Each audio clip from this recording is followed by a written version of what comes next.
Award-winning broadcast journalist Ed Marshall asks the tough questions you want answered. Informative, soul-stirring, one-on-one interviews about matters that affect our lives in this region we call home.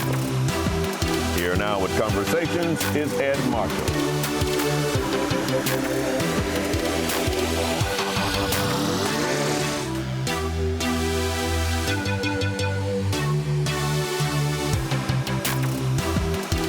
Hello, I'm Ed Marshall, and welcome to Conversations with me, obviously. We have a great program lined up for you today, and we felt the conversation would start best this month with therapeutic discussion. We've been telling you that we would have continuous discussions about mental illness, and so many things about it are so misunderstood. I call this gentleman my residential clinical psychologist. Joining me again on the show is my friend Dr. Arnold James, a clinical psychologist. Welcome back. Certainly, I'm glad to be back. I appreciate it. I remember us talking over coffee. We were about so many things that we need to get into about what's in our head and not in our head. And today we're talking about trauma and generational trauma. Talk to us about that. One of the things I like coming on this show, Ed, is to help your viewers understand complex psychological terms in simple language. Yes. And a lot of times we talk a lot about trauma. Somebody's experiencing trauma. Oh, don't do that to me. I've been traumatized. But what is trauma? Trauma is when you have been exposed to an experience or a collection of experiences over time that had caused your brain to reorganize how it copes with certain things. The big ones we think about are like sexual abuse, physical abuse, emotional abuse, abandonment. But I like to add for this community to think about community crime, violence, environmental problems, flooding, hurricanes. All of these events are the kinds of things that causes you to readjust how you function psychologically. And again, when we start talking about trauma, one of the other hallmarks of how do you know it is trauma, first of all, do you feel safe when you're around any of those situations? Do you relive those situations through your dreams or reenactments, or do you avoid certain places? Like there are people who have not come back to the city since Katrina because it was such a devastating event that if they set foot inside of the parish lines, they would relive that situation. So when we start to talk about trauma, we start to talk about those things that we experience. And the thing I also want people to know is not always what happens to you. Sometimes it's what happens to people who are close to you. It's what we call being vicariously traumatized. It didn't happen to you, but if somebody you care and love, it happens to them. You start to have those same physiological, emotional, and psychological effects from it. Because we would have experienced a lot of rain. I just moved back into my house since Hurricane Ida. If you can believe it, 2.5 years. It's frightening. But and right now, when I experience a huge deluge, I mean, it just messes me up. It takes you right back to the point of when it happened before. Yes. It's almost as though it never ended. Right. It's right back. Right. It's like if something happened in a school, people will avoid the school, or they want to avoid the home, or there's a particular person that may have abused them, they want to avoid that person. All of those are signs of trauma. And how do I calm down and say, okay, this is not a hurricane. This everything's going to be fine. Part of the initial intervention when you start thinking about how do you deal with trauma, I call grounding. I like that. And it's simple. Put both feet on the floor, touch the ground, it's grounding. You know that you are stabilized. And then it's a breathing. It's that if you can focus in on your breathing and deep breathe, a simple exercise will be what we call 4 square breathing. Yes. You inhale to count of 4, exhale hold to a count of 4, exhale to a count of 4, and do it 4 times. it brings the body back to center. You're grounded, and then it allows your brain the opportunity to relax itself and then think logically. Right. When you are traumatized and you are hyper vigilant, hyper aroused, hyper excited, you have short-circuited your brain. You are not thinking logically. You are thinking emotionally. In order to think logically, you got to ground yourself and just bring it down. Just the other night, I was making a left turn off of Napoleon onto Chapatulas. When the car in front of me saw the light was going, made his left turn, I stepped on my gas, and as I turned the corner, he slammed on brakes. Wow. Because somebody was walking in front of him. I didn't see that. I had to slam on brakes, and that thought of me harming somebody else got me in a hyper aroused state. And I said, you can drive shaking, or you can settle, breathe. Nothing happened. Did it hurt anybody? Did you pull over? I didn't pull over. I just kept driving. But I did this while I was driving. I haven't been doing this long enough. I can do it while I'm engaged. I said, you know what? I can stay focused on the road, but I've got to get in control of my breathing, because if my breathing doesn't get under control, then I'm going to overload myself, and it's going to be a problem. And people think that sounds like, oh, come on, that's not going to work. But I found that when I have to do deep breathing, it does help. It helps tremendously. You know, we teach kids when they're in an emotional state, count to 10. As adults, we need to count to 10. We live in a culture, particularly in New Orleans, that what you're not going to do is tell me something. Right. And if it comes up, it's coming out. Right. And a lot of times you're not thinking about the consequences of that because it's an emotional response. Right. When you count to 10, it allows your brain to relax into logic, to problem solve, and think about the consequences of your actions. And then you can soothe and make a better choice. And sometimes when we talk about trauma, if you stay in that hyper-aroused state, then you're not making good judgments. And when we talk about generational trauma, what? When we think about trauma, a lot of times people come into my office and they say, well, I have depression, or I'm suffering from anxiety, or I'm suffering from PTSD, any number of things. And the way we think about that is, if I have those things, then something is wrong with me. I need to have me fixed. And I'm the type of therapist, I want to know what happened to you. Because everybody doesn't come here broken.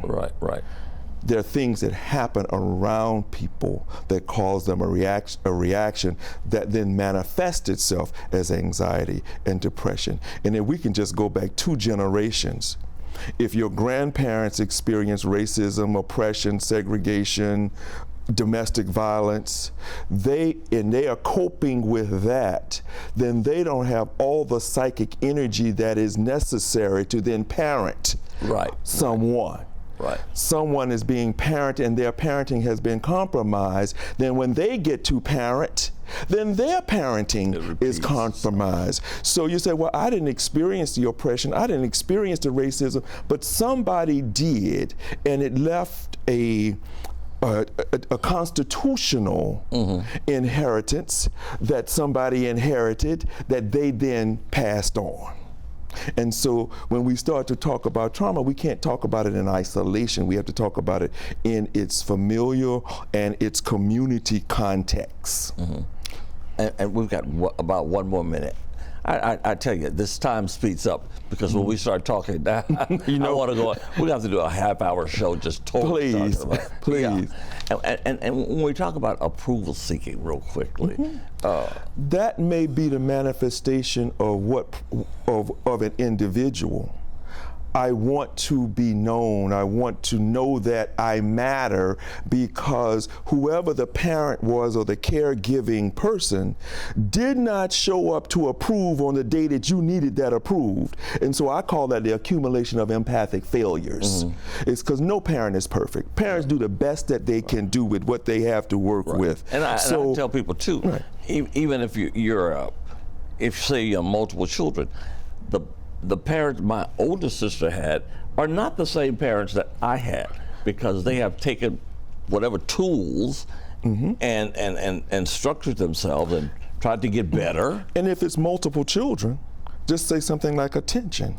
When you're there as the oldest and only child, then you get a lot of attention. Somebody comes in after that, then that attention is divided. Somebody comes after that, somebody is more divided. And on one day you came home from school, you needed to matter. Right. You needed to be acknowledged. You needed to be celebrated. Your parent was really cooking dinner for the rest of the people. Right. Maybe they're working overtime. And in your mind, you told yourself a story about that situation that equalized your brain. Right. And you went on out into the world as if that was the truth. Right. When it really wasn't really something broken in you. Right. It was something that happened to you. Right, right. I like that because I had a situation with one of my siblings who was an older sibling, and always said that my dad didn't let her. She refused to go to her prom because of my dad. Well, the true story is, my dad said you weren't going to the prom with this particular person because my dad knew of that family and said, now you have choice. So she chose not to go. But for all those years, she fed us the story that. And that will be remembered as a traumatic story, unchecked, right, without any checking or any empirical support, as if that was the truth. Right. And too many people make decisions on stories that happen when they're 6, 10, right, 12, 16, and hold on to that story unchecked. And realize they have really done themselves a disservice yes. by not seeking out and having that story checked. Right. And the good part was that this sibling of mine was able to come to terms and say, you know what, all those years were wasted. And that's the value of therapy. Yes. And some sort of intervention that checks your stories for its accuracy and its appropriateness for your current life. That's why I love you. You got to come back and see me. I certainly will. It's my fraternity brother, by the way. And in case you didn't know, the regional convention for Alpha Phi Alpha fraternity, the oldest Greek letter fraternity in the world, and which, by the way, was the first fraternity accepting people other than people of color.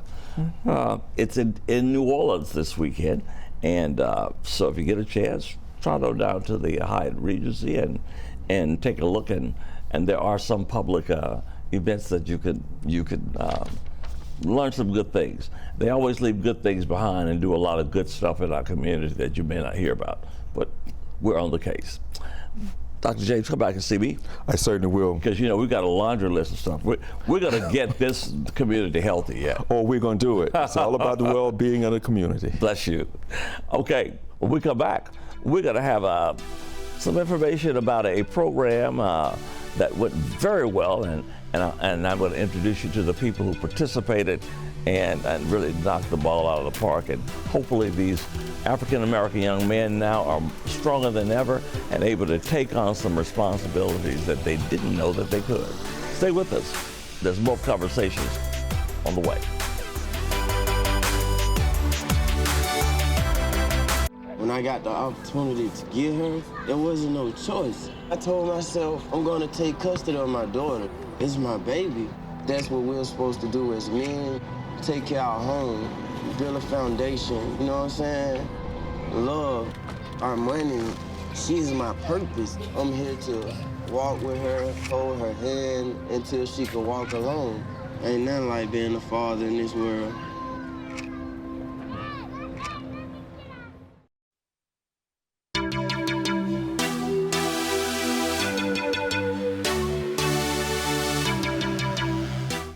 Well, welcome back. You know, over the weekend, community leaders from Jefferson and Orleans Parish took part in an annual Real Men's Conference. It was the second annual. The conference aim was to get more men in particular to become mentors for some of the area's black male youth. And I'm happy to report that I was honored along with others such as New Orleans Councilman Oliver Thomas, Reverend Torrance Sanders, and so many more speakers at the conference on social justice issues and how the present circumstances do not dictate their destiny. Yes. One of the guiding forces for the annual event is my dear friend, Dr. Dana Andrews, who's here, and I always call him Dr. Truth, who provides clinical services to both day and residential students. And the integration of clinical services to both those programs is a hallmark of Andrews. In local circles, he's known as Dr. Truth, and so joining us will be Dr. Truth, but also this wonderful lady that I had a chance to talk to off script. I just fell in love with her. She's got such a wonderful heart. She is the one and only Miss Cinda Coleman Miller, project director for CT Marketing Consulting, who was the overall umbrella of the program. So welcome to the show. Thank you for having me. I'm so glad to have y'all on. Thank you. What to talk about? I mean, I left that place feeling that young men had really gotten a message, Yes, you sir. know. Yes. And but first, let's ask, why did you decide to even come up with this? My why. Thank you so much for having me here first of all, Sure. sir. My why, we did this event in 2018. 18, yeah. It's been a while, Yeah. and it had moderate success. However, the climate has changed. Things have shifted. Things are going on around us. We have so many uncertainties, and being a spirit-led, I hope it's okay for me to say, please. individual, I felt it. The time I received the message that this is the time, and that was our theme, the urgency of now. And so I just felt that it was necessary. I went to Dr. Truth. I spoke with him. Also, I had an opportunity to meet with Mr. Andrews, Mr. Andrews of 100 Black Men, Right. and the Son of the Saints, and Right. Reaching for the Stars. And they had just developed their collaboration. And they were looking for an opportunity for some kind of a tool to use to bring them together and to address the need for the young men in the community. Now, originally, this was an event for men, for the older men. But then after we began developing, I was receiving calls and over social media with mothers and grandmothers saying, you know, my son does not have a father. The need is tremendous. We need help. Can they come to the conference? So predicated on that, we decided to develop the Boys to Men component. So we had 2 conferences in one. It was fantastic. It was fantastic. It was amazing. It was accomplished. Right. The goal was accomplished. Right, and Dr. Truth, you know, it takes, and people don't realize that it takes a person who's experienced to really pull it out of people, because people come in very, very, you know, to the chest. But you were able to do that. Talk to us about that. Well, I think Cinda said it better, your why. And I always say, your why has to make you cry. I love that. Yes. If your why makes you cry, then you know. It's good stuff. Yeah, and she and I both sitting here right now, right at that point now, your Yeah. why Yes. makes you cry. Yes. And like I said, everybody may not understand or agree with it, but if you can lock in, not the who, the what, the when, the where, but it's the why. The why. And if it's strong enough to make you cry, then you know that's your calling. Yeah, yeah. And what we put together, more specifically, Cinda was more than the umbrella. She was actually the catalyst to bring this about, the first one and the second one, really. You know, a lot of times I'm the mouthpiece. That's what I do, you know. But in terms of putting things together and whatever, that's not my lane. So I try to stay out of it, you know. But this event, just to see those boys move, and then the men on the other side moving toward them, and then the mother figures who are in the background. Right. That group that just, I mean, they were there, and I mean, it had not been for their hard work putting this together, Right. the men wouldn't have had the opportunity to sit comfortably and enjoy what was going on. And what I really liked was that one of the first people you brought up was a young man who had a little boy, and he talked about how he's trying to be a better parent. Yeah. You know, talk to us about that. He's talking about, not Patty, the other one. I'm trying to remember his name. Yeah. But in other words, the way he came up was different than the way I did. I came up traditionally, and he came up. Ricky, there you go, thank you. And he came up totally different. Yeah. But for some reason, he didn't let his circumstances dictate his future. Yeah. And I mean, he went through some hurdles, and he had some things he had to deal with and whatever. And for a lot of people, I don't think they would have been able to get beyond what I would say themselves.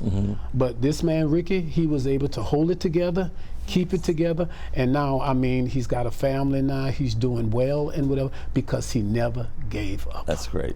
And you know, I said in my talk that you have to have some type of lifeline. Yes. People you could call that are positive in your life, that got to tell you something. You know, even at our age, you know, I mean, I hit a wall sometimes. I have to call a friend somewhere and say, "Hey, talk to me," because Absolutely. I'm not emotionally doing well right here. And to be able to say that it's okay is so refreshing. Yeah. And you realize that there's so many people who are in your same situation, but it looks like you know, the if anyone out there remembers, it looks like the Donna Reed show. Yes. Everything's perfect. Yeah. And it's not. Father knows You know. best. Eyes and Harriet. Exactly. Those things that were fed to people to make them say, you know, I'm not like that. What's wrong with me? Doc, you talk to a lot of young men. What are some of the main things, issues that they come to you with? Well, one of the things, the boys especially, trust. They don't trust that the adults understand where they are. They don't trust that the adults are going to be there for them. And they don't trust that even if they are there for them, they're not going to be there for the long haul. I got you. Dealing with our children today, especially, well, both boys and girls, it's a journey. It's not something like, you know, we put the conference on just a couple of weeks ago, but that's just the beginning. Yeah. Yes. It's what you do Absolutely. after that, you know, after the cameras are gone, Follow up. after the food and stuff is gone, Right. after the bells and whistles are gone. Now it's time to take those images and everything that we learned in the conference and break it down day by day and work with those children. Right. Yes, So we have just a few minutes to kind of wrap up. Yes, sir. Give us your overall, Review. and that will this be happening again? It will be happening It again. better. Yes, sir. Oh, yes, it has to. And it's our goal was for the event to be evidence-based. We see it happening already. 2 weeks in, some of the mentors that we connected with, they've now connected with each other. Wow. And they're from that development of pep rallies. We're getting ready to do one of the largest back-to-school events you've ever seen. And it's just wonderful that, you know, they went in and they had their own stories.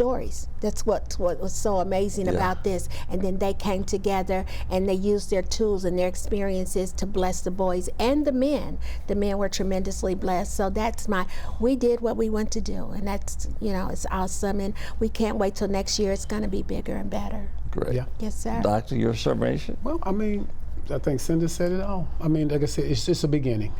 Yes. And I'm just so thankful that mainly, and I have to put emphasis where it goes, like the mothers that came up and said, well, you know, can I come with my son and whatever? We opened it to them because Yes. most of our boys are being raised by mothers. Right. And the mothers need to know what we're sharing with them and how we're doing it. So what we're doing in the follow through, so we can have the evidence and have what we need, the data that we need to get what we need in terms of fundings and things like that. That's going to be very important.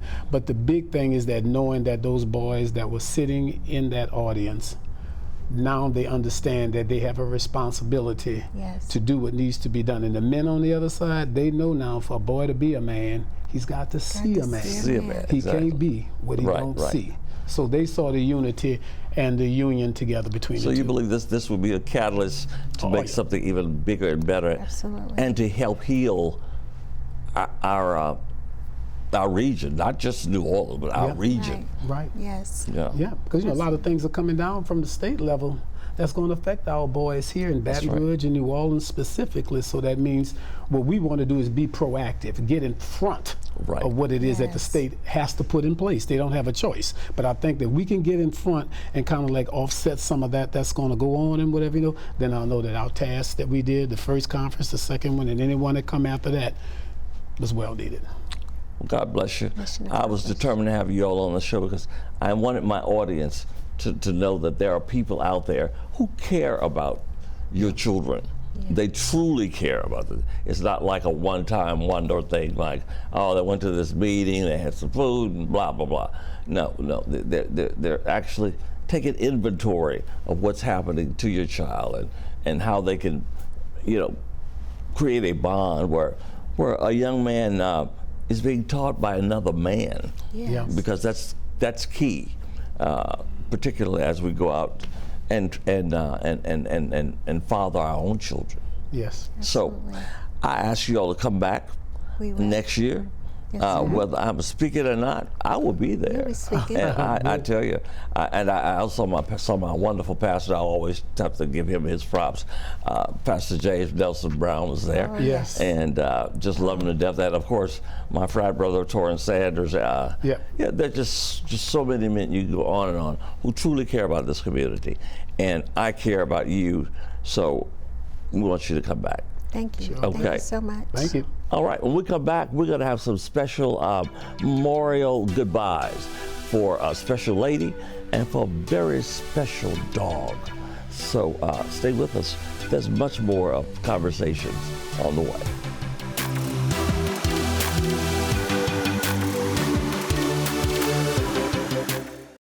Do you love sports? Then you should know about STEM. Because maximizing nutrition, analyzing peak muscle performance, calculating the perfect shot, and more are all made possible by science, technology, engineering, and math. In fact, there are more careers than ever in sports science. So if you have a passion for sports, then think about getting involved in STEM and improve everyone's game on and off the field. Get inspired at SheCanSTEM.com. There are people who come into our lives and leave an indelible impression. So it was for Carrie Hammett, a very special friend who made a significant impact both in a professional field as an interior designer and an advocate for preserving the tree canopy in Jefferson Parish. Carrie Hammett put her whole soul and life into doing great things, and also into making sure that the public knew the importance of trees in their lives. And yes, I became a tree hugger after meeting Carrie. She welcomed me to a nonprofit board she founded, Jefferson the Beautiful, and it is a great organization. The board was created to improve the street landscape through Jefferson Parish, protecting the live oaks and the shade trees. We thank you for your years of environmental conservation, and you will be missed. And speaking of missed, I have something very close to home. Whoever said dogs are man's best friend had to be speaking about so many dogs, but a dog that was really a grand dog, who was my grand dog, was Paisley Marie Marshall, who recently passed to the Rainbow Bridge. However, actually, she was my daughter's dog, but we took her on as our family pet. She was with us for far too briefly, and her presence left such a mark in the hearts and souls of everybody that met her, from her veterinarians to just friends. An Imperial Shih Tzu, she brought joy, love, light that would be forever just shining upon her dear family. And to my wife Carmela and our daughter Christina, who was her mom, along with my wife. Hundreds of Facebook followers also bid her farewell. Her spirit will always be remembered with love and gratitude, and I'm almost in tears. She was a beacon of warmth that will never fade. You have now crossed that Rainbow Bridge, and I know your captivating personality, Paisley, those big, beautiful eyes and wagging tail, and a smile that cheered us up when we needed it most. We love you and we will miss you so much. We especially thank you for the veterinarians, by the way, Dr. Richard Walker and Dr. Gina Scully, and the Bedford Hospital for their care of our dear Paisley. And so we love her and we'll miss her. Well, that's going to do it for Conversations with Ed Marshall for this month. Until next month, as I always tell you, do something good for someone else. Do something good for yourself. And to remember, always stay in peace, not pieces. Until next time, I'm Ed Marshall, and we'll see you.